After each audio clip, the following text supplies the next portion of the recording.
Welcome to the podcast with your favorite cash flow guys, Mike and Blaine.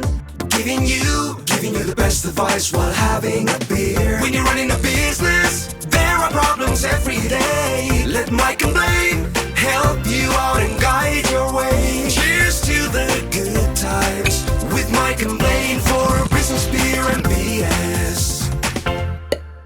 Hey, you are listening to Mike and Blaine, and this is episode number 96, and we are going to be talking about the storyteller's playbook, right? It's how do you put together that great story to captivate an audience, your ideal customer, and win at business. And there's nobody better at telling a story than the man from Turning Point, the man from Pandemic Cash Flow, my partner, Blaine Birch. What's up, Blaine? Oh man, that was way too big of a build-up. Now I feel like I got to be able to tell a story, and I'm not that good at telling stories. No, but you're right. In a business sense, I use it all the time. It is my go-to, and it's become more of my go-to over the years. And man, I'm such a big believer. So great topic today. So yeah, it just kind of hit me because everything I'm doing anymore is about the story, right? Because at least what I'm doing, at Cashflow Mike is I have to help accountants and bookkeepers tell the business story through the numbers, right? You have to see your financial statements through the eyes of or see your business through the eyes of the financial statements. And the best way to do that is tell a story. Yeah, absolutely. It's not about the numbers. It's the context that matters, right? Yeah, right. All right. So, hey, I had a visitor while we're talking about beer. We're getting ready to introduce our beers. I had a visitor from, 2 doors down. Pat came by with his new brew, but it's not ready yet. But Pat came down with a great saison, right? I don't know if you've had a saison. Nice. This thing wasn't carbonated the way he wants to yet because it's still new, and but the flavor was right on. It's an orange, just like a blood orange saison, and I'm like, oh, nice. Man, it really hit really well. So, what are you drinking? I'm always, this one's a bit of a stretch, but I wanted to get a can that went with our topic, and you're talking about story. And so I went with Red Hart's Bambi's Revenge Double IPA because, man, you can't see this Bambi that's all like buff he's going hunted. Bambi's going hunted. That's a story. It's a story, 1,000 words in a single image. So anyway, so I had to grab that can today from Red Hart in Red Deer, Alberta. Fun beer. Yeah. All right, so I went with a local brewery. Not only that, it's the oldest Texas brewery, and I've got to tell you, I've held off not doing this one because I almost consider it a big beer now, right? So it's like a craft from like 1903. I could be wrong on that. Spetzel Brewery, but the reason why I chose it because of the story. You're not in business over 100 years if you don't have a story. And they started out as kind of a seasonal beer, just by the Germans that settled inside Texas were brewing this just to kind of bring a taste of Germany back. But they only did it in the spring, and then it became a thing. They started brewing it more often, and they kept the brewery going through Prohibition, and they did that by actually creating a near beer. They just took the alcohol out of it and still kind of had the same thing. And then it just kind of struggled as a craft beer from that point forward. It's just kind of a Texas beer. If you're in Texas, you know it. It's actually distributed now. It was bought by a company in 1989, and now they do like 100,000 barrels a year or something like that. It might be a month. It could be a year. I don't know. But I consider it a big beer. I wouldn't normally do it for the show, but I'm going to introduce to you the beer that all Texans know, Shiner Bock. Shiner Bock. Right? Can you I've even had that. It's a classic. I didn't even know where it was from, I don't think, but I've had that beer before. So good pick. That's a great story. Yeah, it started off in Shiner, Texas, and then the guy that bought it and all that, they brought it over to San Antonio. So it is a local San Antonio beer now. Yep. Nice. It's going to be one of those things where I can't open it though. Oh boy. What? How is that the case? I should always carry something in here. I don't, though. I thought for sure I'd be able to open it. I thought you could twist these off. You can't? Dang it. Well, I guess it's from 1903 or whatever. You're Oh, no, it's twist off. It's twist. I just got to put some, I guess I got to put some muscle into it. My hands were Gotta put a sliding little on. That's what it mustard. was. Yeah. a little bit of mustard in there. Yeah. Nice. Okay, so I chose it for that reason, right? It's got a story. It's got a story that you can wrap around, but and it still has the German influences around it. So it's kind of cool that way. The Shiner Bock. Nice. Yeah. Yeah. So Good beer. very cool. So let's talk about storytelling. Why do you think it's so important? You know, what is it? What is it that makes it important? Well, stories are that's right into people's genetics. It's right down to our DNA. Like people have been sharing, communicating through story for a millennia, or like probably since the beginning of time, right? And so there's a reason that people respond to story. You know, it's you know, and you talk about all these cultures that pass down through storytellers, and they'd pass along story. They weren't passing facts. They weren't passing a list. They were telling a story, and people remember those stories and can recite those stories. So super powerful. Yeah, that's what it is, right? We can remember a story. But here's the thing, just like I told you a story about this company, but it was just a story. It's not the way I told the story, I don't think is effective. It's just a story about the brewery, and it's really a recitation of history facts. That's not what makes a good story. That's not what helps a business owner go from, you know, unknown to known, or might want it to have it, right? So I mean, Yes. and I tell you, there's a connection the story has to make, and I think it has to make it in one of three ways. And I've thought about this for a while, you know, because when I'm building stories, so I'm like going, here's the three things that has to, not the three things, you have to connect in one of three ways. Whoever's hearing this story has to hear, yep, this is me. When they hear the details of it, oh, that's me. Or I wish it was me. Oh, I'm not there yet, but I wish that I was doing those things. So how did they get there? The third one is, I don't want to be that. I don't want that to be me. So I think those are the three things. When you tell a story, you want whoever hears the story to do one of those three things in their mind. It's me, I wish it was me, or I don't want it to be me. What do you think? Well, yeah, to be able to connect with them, you need to be able to do that. But there's also the sort of a format of a story, like the story arc that I remember studying that years ago, and it's been so long that I can't probably off the top of my head tell you the story, like how a story arc works. But it's really important to know that. It's a really good reminder, because it's I'm trying to remember exactly what it is, but it's sort of the protagonist of the story is in this sort of situation, and then there's something that disrupts that situation, and then there's the challenge, and then there's the da-da-da, and then you go through. And it's funny, because if you actually look at that story arc that's through virtually any story from a sitcom to Shakespeare, it's kind of the same way that people tell stories about business. It's like, well, you know, here's this person was doing this, but they had this challenge, and it was so hard and everything. And then the superhero comes in and helps them do this with software, you know, like, or whatever it is. And then they've triumphed in the end. And that's how you make a story. And that's how people remember it. And that's how they get emotionally connected with it. Right. Well, you know, what's funny is that you can describe it, story arcs and heroic moments and all that type of things, but if you think about it, we have to do this every single day. If you go get a job interview, right? You want a new job, you get a job interview. The formula they give you for giving an answer to a question is the basis of every story. It's called STAR, right? STAR. Situation, task, action, result.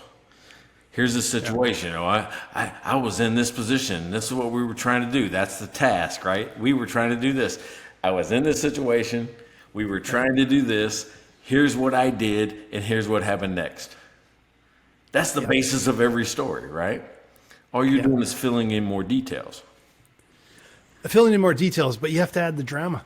Right, like you have to have that antagonist, and you have to have the hero of the story, and that's where you get the emotional connection, which is in that structure, right? But I think it's important tell a story and don't be too clinical. Like add a little drama, and it helps. And that's the same thing in business. You're trying to connect with people. You got to have a little drama. You got to tug on those emotions. Hey, for our Texas listeners, can you say drama again?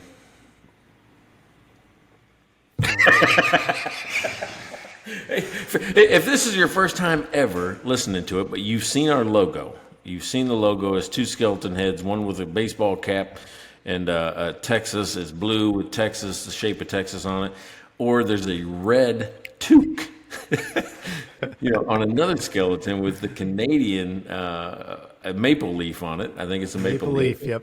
Yeah. Every once in a while, my partner's Canadian accent slips out, and I think it did with drama or whatever. I don't know what it was. It was. I don't know how'd you say it? I probably got you all self-conscious. Drama. Add some drama. Add some drama for your Nissan. Nobody. Your Mazda, nobody says your it. pasta.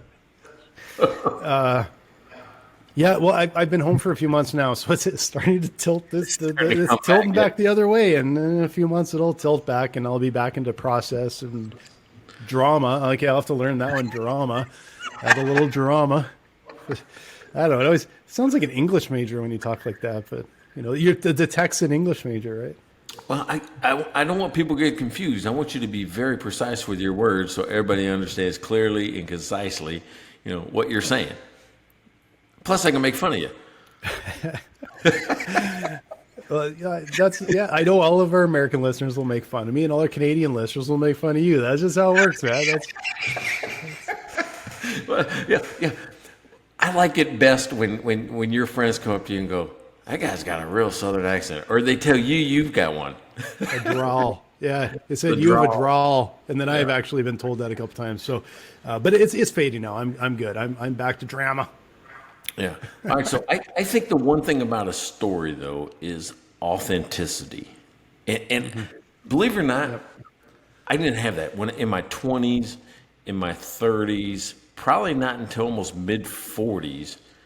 Did I add authenticity to my story? Which means that, meaning when you listen to it, you're like, oh man, it sounds like he lived it. Because it became easier because I had the experience and I wasn't telling somebody else's story, I was telling my own. Yeah. Right? So, I mean, it's like when you listen to your friends around a campfire, it's one of those things. When you're telling a story, you can tell if it's his story or if it's not his story. Yeah. Well, and you know what? I will say more than that too, is having that life experience. If you're telling someone else's story, because we share a lot of other people's stories. Yeah. It changes a lot when you're not just sort of reciting or someone else's story, but you can relate to it. So it's like, this is someone else's story, but we can all relate to it because we've all been to the airport and sat there for like having that story when you can relate to it. Gives that authenticity, even if it isn't necessarily your story. But the other thing is being, Gray and whatever we have just a lot more stories because we've been around longer. Well, yeah, and the connection of being authentic and then connecting on one of those three things, I wish it was me or I wish it wasn't me. There's an element of credibility that runs through it. I'm like, that seems right. Yes. Yeah. For years, I'm going to tell you this. For years, I used to say that the best story started off this way. No shit, there I was. I think...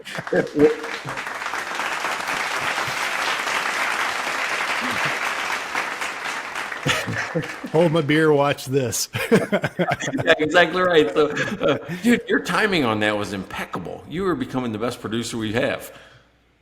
It's tough to be bad when you're the only one. the number one producer.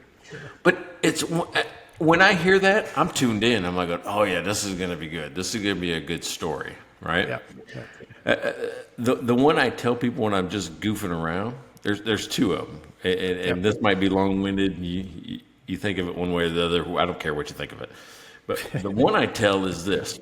Hey, no shit, there I was, fighting the Battle of Typewriter Hill, Fort Living Room, Armchair Division, and then it happened. And you know what I'm talking about. That pain, the one you see before you feel. Really what I'm trying to do. Everybody has a war story, and that's kind of how I lead into that. It's like you're just talking about how do you come up with the best story? Well, those details are vivid. I'm in Fort living room, which is I'm at home, armchair division. I'm sitting in the chair. The other one I used to talk about was, I was born in a little log cabin on the side of a mountain in the Black Hills. Because it's the vivid detail that gets you to like going, what the hell did he just say? And you got somebody's attention, because you do have to have that in every story. And I think that's where all three of those come from. No shit, there I was, or telling the story the way I did in both other instances. It's how do I capture your attention right off the bat so you want to hear more? Yeah, and there's like our own stories that are so incredibly important, and honestly, we're on episode 96, and it's just like loads of BS in our stories, right? Like that's just what it is. But there's also a skill with business owners and entrepreneurs to be able to tell their customers' stories, be able to relate their customers' stories, and of course we can relate to it, but we have to be able to tell that story and bring the emotion to the story that we hear from our customers. And that's really important, because there's also the time where our prospective customers don't necessarily want to hear from me. They want to hear from my customers that are like them, right? And that's a really powerful thing. And so we try and do a lot of that. We try not to call them case studies. We just have our customers talking. Well, we probably have a couple we call case studies, but we just like our customers talking about the challenges they have and how we help them. And that's the story. Here's what else. Here's what I was facing. I was fighting through the blah blah blah, and then this happened, and I triumphed over evil. Right. All right. So here's what I picked up there. All right. First of all, it's a different perspective. When you bring in your customers, it's a whole different perspective than yours. Right? I'm doing it. I'm building it. I'm creating it for you, and I want you to buy my stuff. But if a customer says it, it's a whole different perspective. So you listen to it just slightly differently. I'm wondering anymore, though, and this happened the other day. I'm wondering anymore. Does a testimonial, is it losing its impact? I don't know. People still, it maybe is, because people are inundated with, Yelp reviews and Google reviews and everything else. But I think that's different. I think that's different, right? I'm talking about but what Yelp reviews. No, but what that does. Okay. But what that does, though, is it is absolutely related, because people get inundated with that. They get skeptical of it, and then they start saying it doesn't matter if you're a different context, a different service, everything else. Do they trust what they read? Do they trust these testimonials? Do they believe them, right? And but what we've done is we've done a lot of video testimonials. Like we must have 30 or 40 video. I don't even, like they're not even testimonials. They're just our customers telling little stories, right? And we have so many of them, because video is like, oh, you like, that's a real person, and they're talking. They're not reading a script. You can see they're talking from the heart. They're speaking from the heart. They're telling a story, and you can see it and you can feel it. And that's different than, if it's a written testimonial. I don't know. Like, yeah, I think they do have some impact, but people are inundated with opinion right now, and I think I think you're right. Like, you have to be very careful of how you do it, because I think it's lessened the impact because of that. Yeah, I think a true testimonial, like on, here's 10 of my customers, and you're like, okay, you listen to the first one, maybe the second one, you're like, nah, I don't care about the rest. I'll get it, because I don't anticipate you dry run putting a bad testimonial up on your website or giving it to me or whatever. I don't anticipate that. I think you're on to something with their story, but I think what would make it more powerful is not their story about how it impacted them, but their customer story. It's like you're twice removed. That's even more powerful to me. What happened to Mr. Manufacturer when his accountant used our software? Yeah, well, it's the vast majority of, I guess, strangely enough, most of our testimonials come from business owners that are using dry run to I don't even want to say manage, to figure out where the hell they're going, lower their risk, and make more money. Like it's a direct line into what they're doing, right? And when they're telling the story, so it's not an accountant working with them. Most of our testimonials are coming from the business owner that this saved my ass. This let me. It told me I'm doing good, so I could make decisions, and I could push this off, and I can do that, and I can do this, and that's the stuff that really excites us. Our testimonials aren't like clicked here and then I clicked there and it was easy. Our testimonials are, I knew what to do. I made the right decision. I know I could do this. I pushed this back. Like we give them the ability to be smart, and it's so what I don't put that on our website of, hey, come here and be smart. No, but when you hear it from our customer, we have a customer last week said, I'm a customer for life. And we didn't ask him. We didn't. We're not even using that as a testimonial. That I can't tell you how good that feels to hear a comment like that, because we're having an impact on that business, right? Those mean a lot, but that's why I said like that. I think they're really valuable. I think video helps a lot because you get to see and hear and feel, and that authenticity comes through. But I think there's a difference between a story and somebody saying I'm a customer for life. That's not the story. That's just a statement somebody made. Yeah. The story is, how did you get there? That's the result, right? If you look at situation, task, action, result. And because I did 1, 2, and 3, I'm a customer for life. Yeah, exactly. And honestly, that's not, like I said, that's not even a testimonial. I just like that personally hearing that, right? But all of and I don't even like calling them testimonials or case studies or whatever, but it's just it's our customers talking about using dry run. And when they're, and we'll go on, we'll have a call with them for half an hour and record it. And then I'll just slice and dice and go, oh man, that was a great comment, because we're just talking. They're just talking with us. They're not scripting anything. We're having a conversation, much like we're doing here. And then I'll just grab the clips that where they talk about how we helped them. And I think they are really powerful, but I think it is a really big difference between seeing, hearing, and feeling versus just writing it out. And okay, I'm gonna share something here, and I'm a little embarrassed to say this, but I was asked for a testimonial a few months ago from a service provider, and I was super busy, and I was just like, okay, yeah, I got to get to it. Oh shit, I'm at the deadline, got to get to it. And then I went to ChatGPT and said, but I did say, this is what I liked about it. And I put in like basically bullet points of what I liked, and I let it write a beautiful little testimonial, and they loved it. And it, it was my ideas, but still, I am a bigger and bigger fan of ChatGPT. I can tell you that. I wasn't at first, remember? Yeah, probably on record in this podcast, I'm like, I don't like it. But if you learn how to use it to do things like that, here's my words, here's my ideas, help me articulate it. Yeah, it's fantastic for that. If you wanted to do give me advice on something, you're going to be way down the wrong path. Yeah, you're gonna be done. Yeah, exactly. Yeah. I was so were my parents the other night, and we were I was messing around with ChatGPT because they were asking about it. I'm just like, hey, what's it? And I was and I can't remember what we were talking about, but I said, can you answer this question in the form of a poem? And I just wrote this big long poem, and I read the poem, and that's what everyone was amazed at. Not that it was like instantaneous.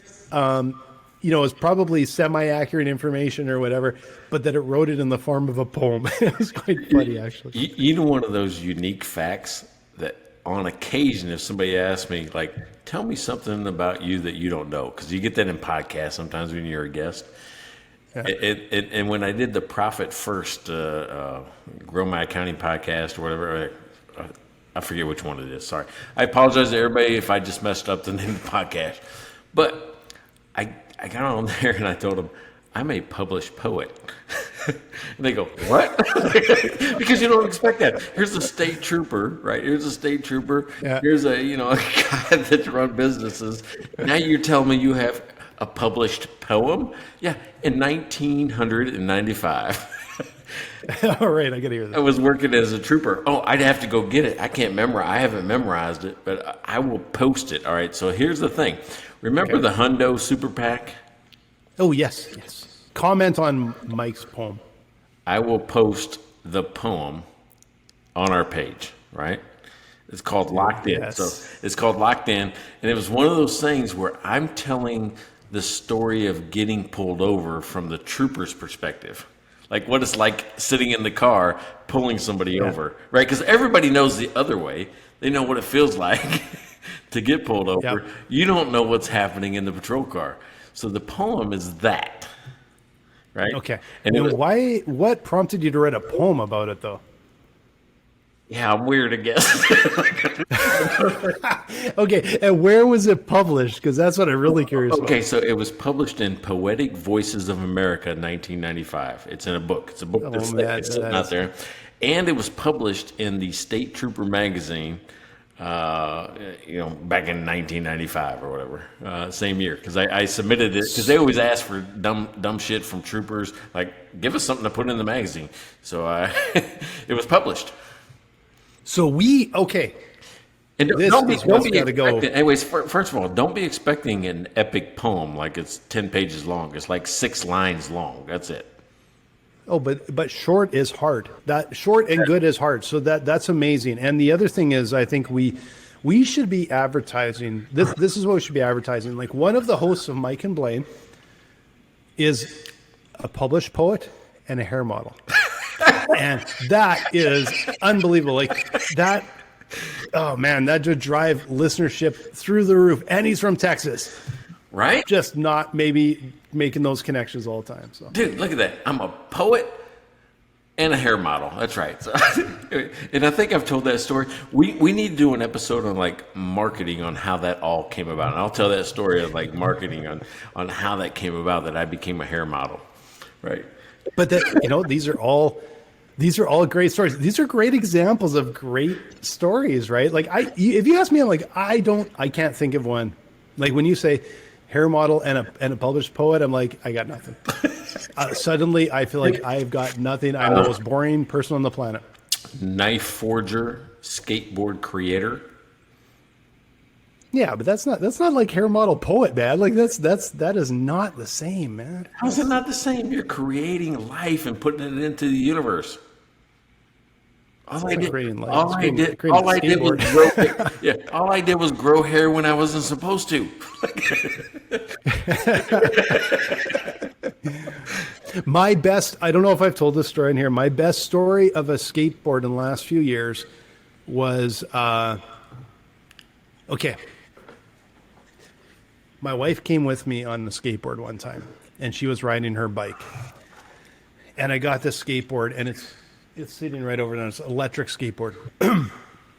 And I don't know how to do the translation necessarily, but the speed I like to go at is 30 kilometers an hour, which I'm thinking is probably like 18 miles an hour, something like that, 20 miles an hour, somewhere in there. Yeah.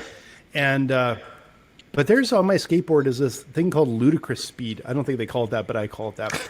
And the button to go to ludicrous speed, which is 50 kilometers an hour, like close to 30 miles an hour, is the button that's right under where you squeeze. And so it was like, so I'm always super careful with my little control. And I was riding my When you skateboard. squeeze, all right. So if you're listening online, he made a motion with his hand. When you squeeze it, are you talking about like the throttle, like the throttle, or like The throttle. Okay, there you go. The throttle. 3 buttons. The bottom one is the ludicrous speed button, and you'll see it looks different than the other ones if you're watching the video, and I'll explain how that happened. So it is right under that finger. Yeah.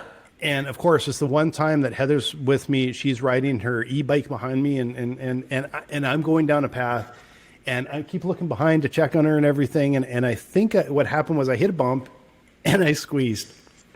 And unbeknownst to me, I'm in ludicrous mode. And so now I hit the throttle and jump forward, and this thing, I kid you not, the amount of torque that thing has. My skateboard shot out like a missile. It accelerated to 50, and it was flying down the concrete, and I am now flying through the air, at 30, watching my skateboard, and I'm like a good, my legs kicked out from under me. It's like I'm sitting in an easy chair, 30 kilometers an hour on the concrete, several feet above it. Oh man! So I wish I hit really hard. Like I slammed pretty hard. But guys, like I had a helmet on. I had. Now I'm a little vain, so all my pads were under my clothes because I got really high-end pads that are on my clothes. But man, that saved my ass. I had pads everywhere. I hit really hard, and so Heather does not want me to ride my skateboard anymore. But what I realized is what I did is you can see this bottom button looks weird. It's because I put a metal plate over the ludicrous speed button so that I can't accidentally hit it again. Yeah. But you'll see that it actually has a hole in the middle of the metal plate. So if I actually wanted to ever use it, I could actually push a little pin through it and fire it up. But anyway, so there's a story about my skateboard and why I'm not really supposed to be riding it anymore. So I'm going to call the name of that story Accidental Ludicrous. Accidental Ludicrous. Oh man, you should write a poem about that. Accidental Ludicrous. Hey, all right, if you're going to start throwing barbs at me, we're about the halfway mark. You talked about testimonials. I'm going to do something a little different than we normally do. I think it's me. I think it's Cashflow Mike. It is you. Yeah, I was gonna do a segue earlier, but then I thought, I don't know if you're ready. So here's where my segue is. It's back to you. It's like going, give me a testimonial about Cashflow Mike. Oh, this is awesome. This is awesome. I'm kind of excited by this. Okay. I am going to tell you. So Cashflow Mike, and if you guys are listening here, go to cashflowmike.com. I don't know if I call this a testimonial, a story, whatever, but I've been running businesses since 1999. So I got a few years under my belt. And the one that I'm going to talk about today is you're finding hidden cash in business. And guys, just so you know, this is totally impromptu, guys. This was not planned. Mike just threw me under the bus here. But I am good with it because I'm going to tell you, I have had that experience. Actually, I'm going to tell you a story since that's the topic today. There you go. Back in 2008, 2009, I had a creative agency. And when we got hit by the recession, we got hit hard. Like it took a little while because we had a lot of government contracts and everything. But when we got hit, oh boy, did we get hit. So I turned to spreadsheets to figure out where the hell I'm going. And I still remember the day as vividly. I can picture the desk. I had printed out a spreadsheet because that's what you did at that time, how many years ago. And I put it down on the desk. And I remember looking down and in my mind, I think I said it out loud. Holy shit, I can't believe how much money I left on the table. And I don't remember how much it was, but I remember it was in the six figures. And I was looking down and going, oh my God. And I realized at that, the place where I found it was in the peaks and valleys in our cash flow and in our sales pipeline. But when Mike says he will find hidden cash in your business, and businesses, the average profit margin is 7%, you are leaving hundreds of thousands of dollars on the table. If you're like for us, we know just because what we do with Dryrun, if you have lumpy cash flow, you're leaving 21% on the table. Mike will show you more than that. Mike will find hundreds of thousands of dollars in your business that you're leaving on the table. And boy, would that be nice to have at the end of the year. Instead of getting to the end of the year and your $2 million business just turned to, man, somehow I only got $100,000 at the end of the year. Yeah, try making it 3, 4, 5. That is cash that you can use to grow your business, or you can use to screw off to Hawaii. So, I don't know. How was that? Mike? Because I think I believe so much in what you're doing with that find hidden cash because I know personally it's there. I'm speechless, man. That's really nice. It's very kind. Thank you.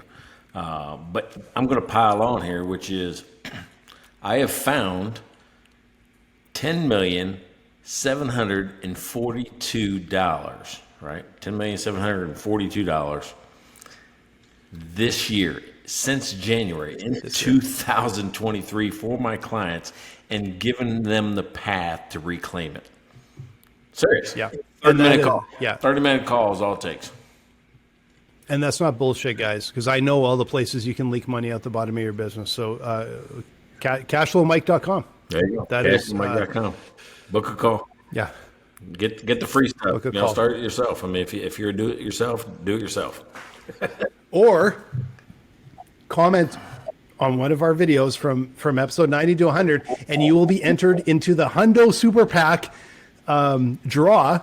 And in that draw, you get all kinds of cool stuff. You get like a T-shirt and a mug and books. We've written a bunch of books and shit. Like you get a bunch of stuff. But you also will get an hour with Mike, and that hour with Mike could save you.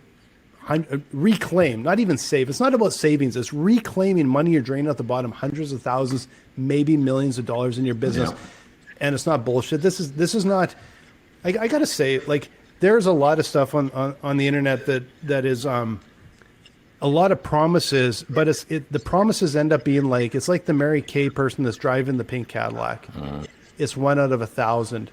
This is nothing like this. This is just simply, here's what's happening in your business. Here's where you're leaking it out. Here's where you can start to patch it. These are just this is just straight up facts and how you can fix it. Right?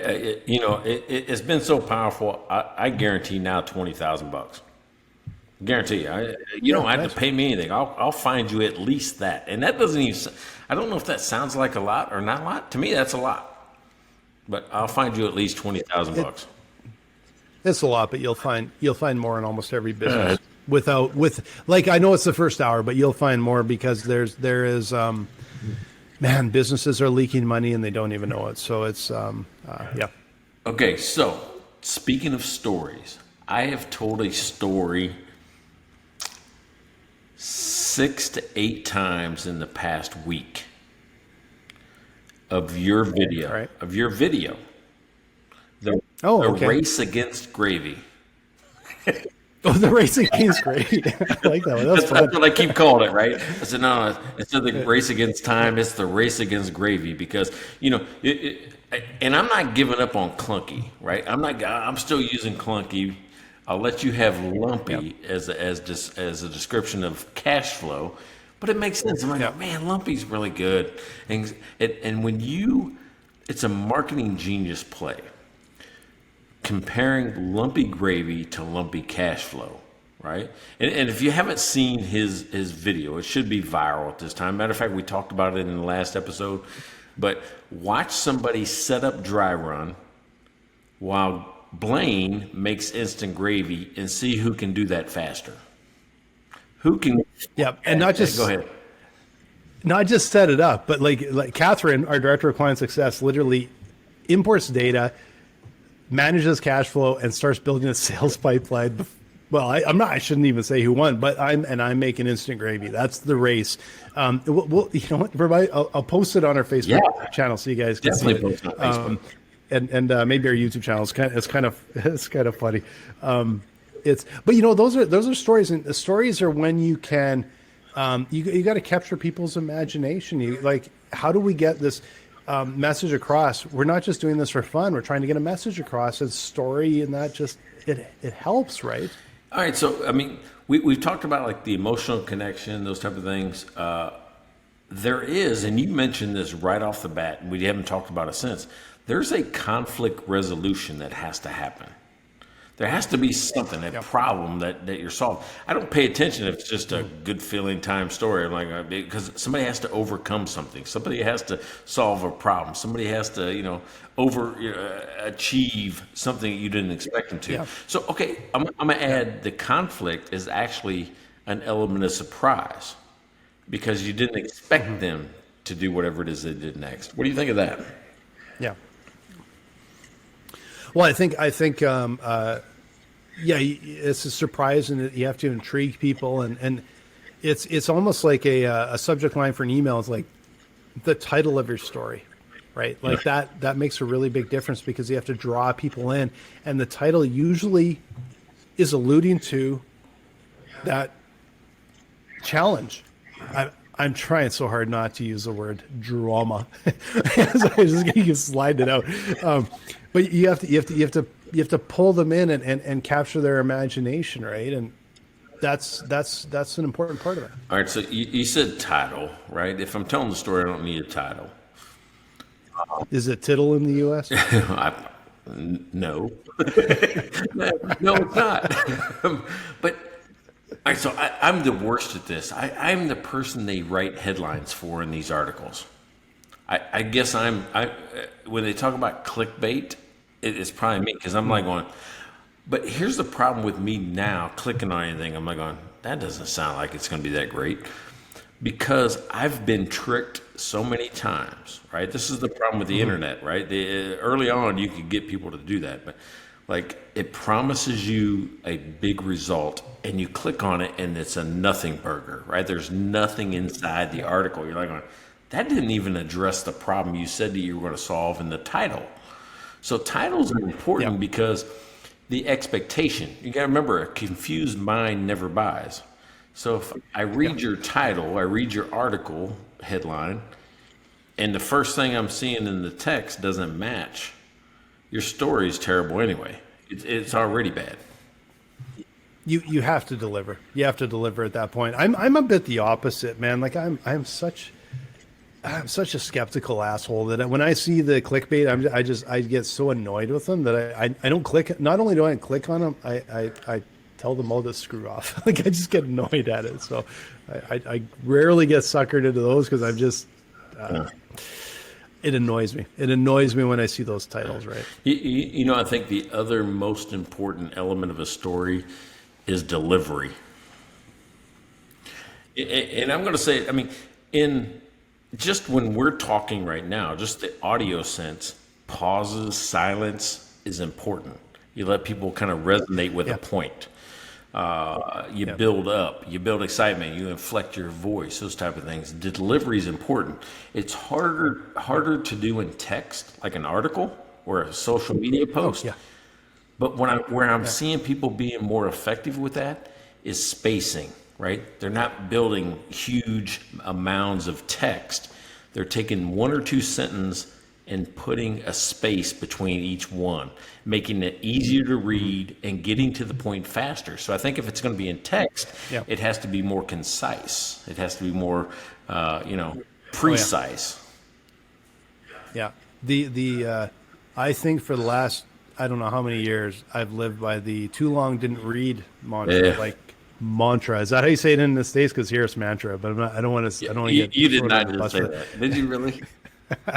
No, you made it up. It is. You made it. No, seriously. In Canada, it's mantra. Mantra. I get pasta. I get like pull that up. Do you guys really do that on purpose? You're like, this is how they say it in Texas. We got to do it opposite, something different spin on it. Maybe we just did it right to start with. Maybe you did. I can't even remember where I was going with that. Like, I think I had a story and it just gone. Just right. Yeah, I think see how distracting your accent is? It even makes you forget your story. I think it's Bambi's Revenge Double IPA is starting to hit me from old Red Hart. What is it? So thanks for Red Hart. What's your percentage there? I can't tell. I don't know. I can't tell. 7.7, so just under 8. So that's not as bad as some of the ones I've had, but it's a big can, so big jumbo can, pint. I know it's on here somewhere. I don't know where it is though. Where were you? Oh, Shiner Bock. I will bet it's 4.7. That's I'm my gonna go bet. with that. Or you know what? Let's ask ChatGPT. Ask ChatGPT what the Shiner Bock. Shiner. You know what's funny about doing that is that it's going to find the right answer faster than I can. Oh yeah. It's smart at that kind of stuff, right? And it can write a poem, even though it's probably not a very good one. No, it wouldn't be anything up to like the Mike Mylan poetry kind of quality, but it's there. It's thinking. I said, what is the Shiner Bock APV? Oh, Shiner Bock. Oh, it's going to tell me the whole history of Shiner. Yeah, it is. You know that. You know what? ChatGPT is a little bit of Cliff Clavin because you can ask a really short question and it just drones on for like 3 paragraphs. All right? What was your answer? 4.7. 4.4. Oh, a little lighter than I. Yeah, a little lighter, right? So okay. That's why I'm not bumbling and stumbling. You know. All right. So what's funny is, can you tell me that in a poem? Oh, here we go. It's going to be good. This will be good. Oh my God! It's already doing it. Oh, yeah. It says, it's a long ass poem as well. All right, so let me read the poem that ChatGPT told me about Shiner, about Shiner's ABV, alcohol. In the land of Texas, where brewers thrive, there's a beer that's cherished with amber hue alive. Shiner Bock it's called from Spetzel's loving hand, a German-style lager known throughout the land. With a gentle pour, it head foams with delight, a brew that captures both the day and night. But of its strength, you might inquire. Fear not, dear friend, for I shall now inspire. Shiner Bock's ABV, a modest measure to hold. At 4.4%, it reveals its story bold, and then it goes on to multi-flavors and all that. Oh, man. This dude wrote like a one-page poem about Shiner on one question. We probably have to tell write a poem under 100 words. Otherwise, this is go on forever. Just keep droning on. But okay, now when you say it's a poem about a beer, it sounds a little weird. But what if you said it was a country song about a beer, and he just did ding ding ding ding ding and played a guitar with it? Now that's kind of got a different level of cool. If it's a country song about Shiner Bock. All right, wait. Make this a country song lyric. You know you're gonna have to sing that now. This might be the best highlight we've had in quite a while. I won't say that make this. I'll say make the first paragraph. Yeah, make the first paragraph. That sounds better. Otherwise, it'll be going on for next half an hour here. Yeah, make the first verse a country song lyric. Yeah, forget. Hey Jude, this is the Shiner Bock song for 10 minutes. Yeah. Oh no, dude, it has a chorus. Oh shit, it's going on forever. It's longer than the poem with a chorus.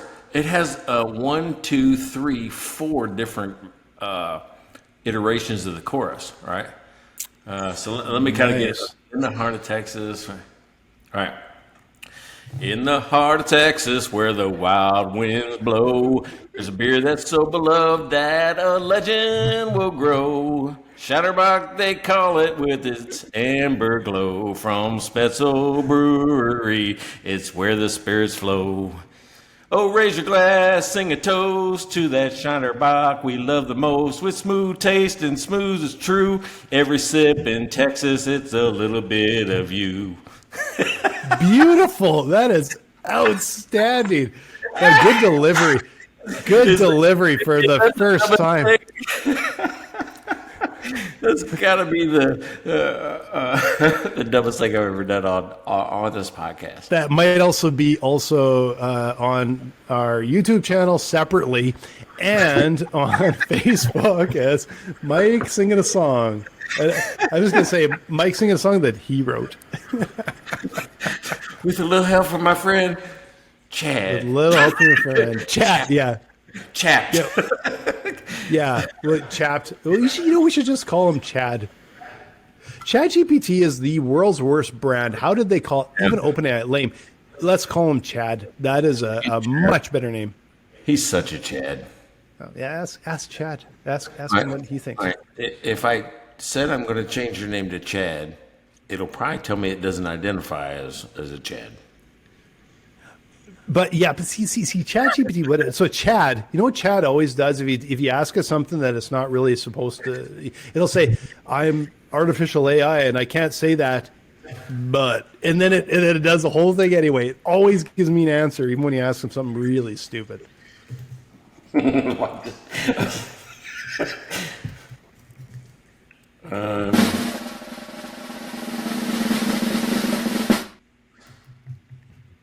I said, awesome. I'm going to call you Chad.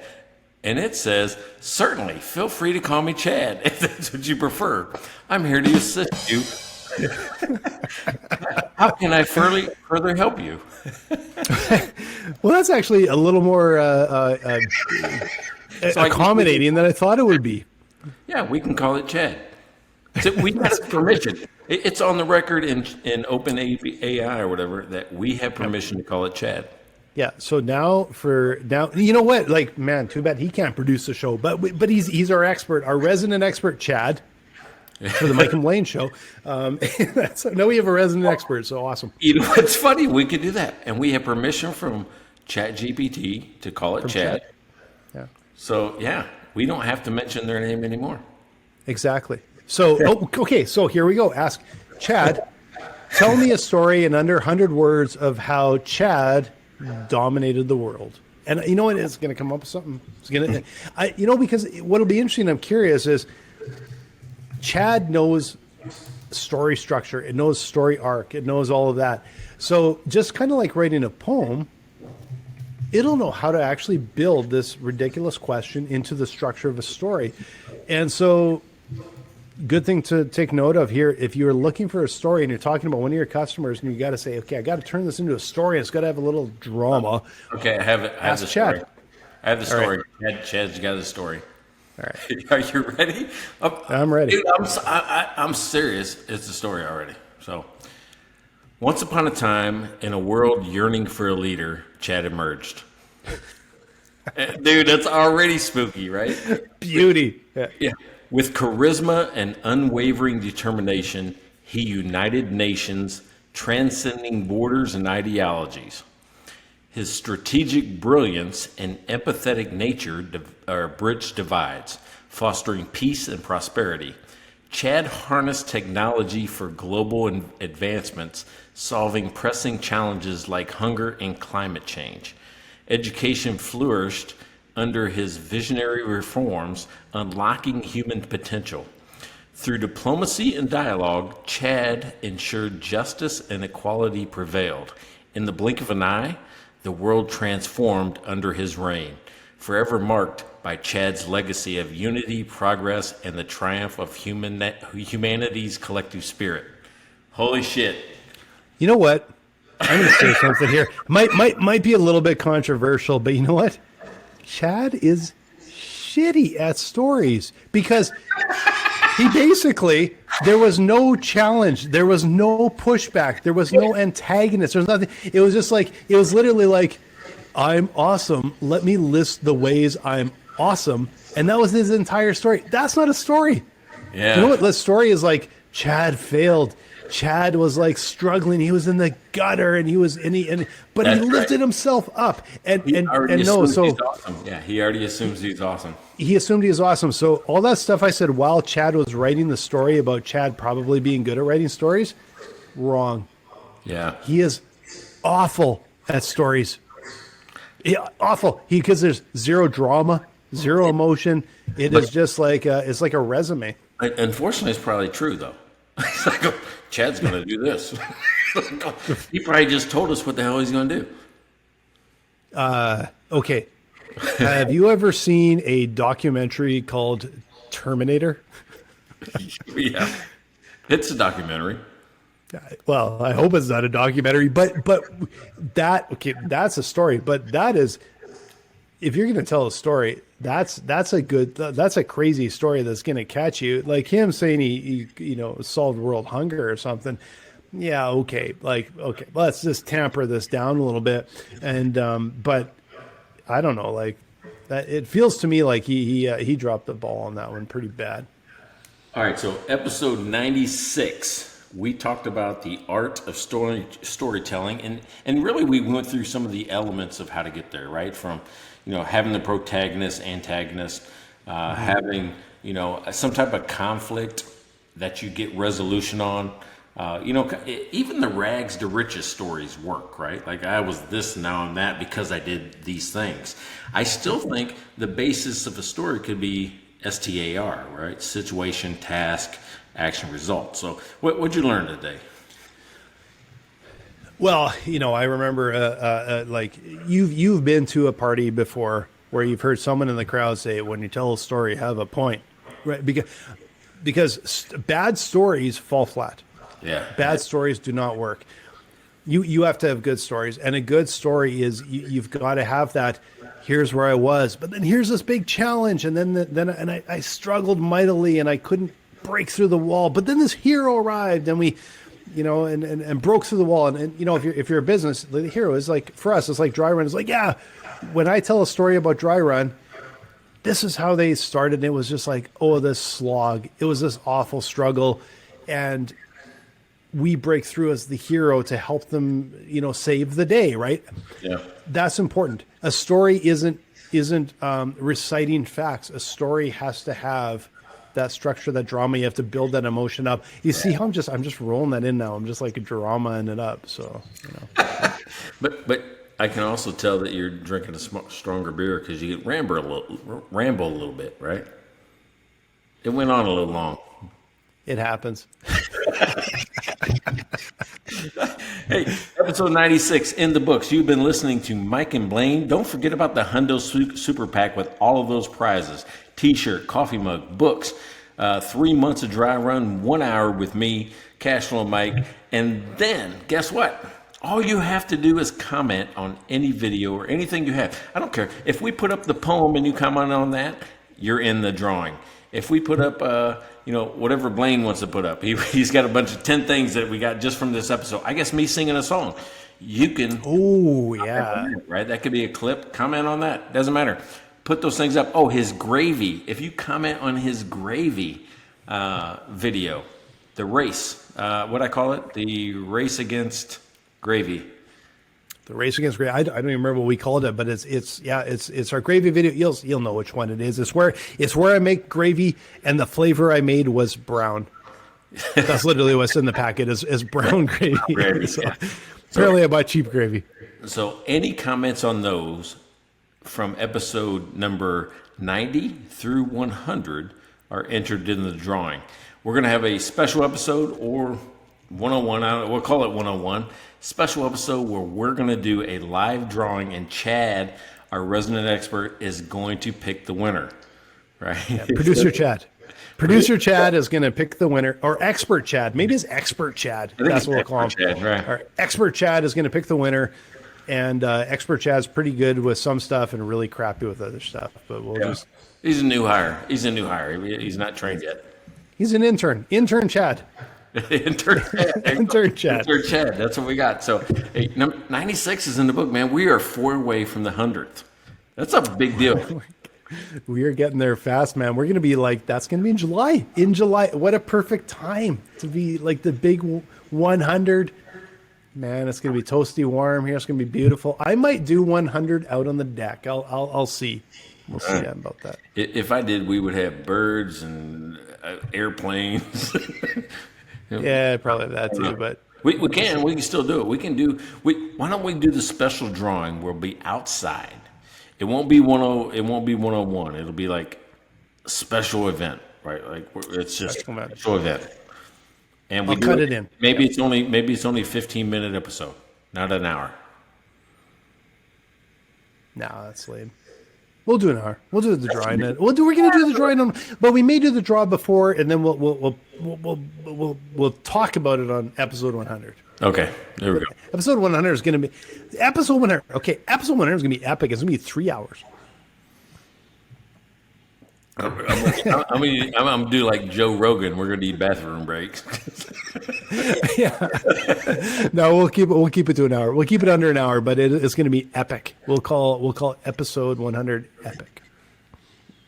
Epic. I like it. All right. Hey, another good one in the books, man. Nice job. Check out their website at mikeandblaine.com. Then subscribe to the podcast and buy these guys a beer.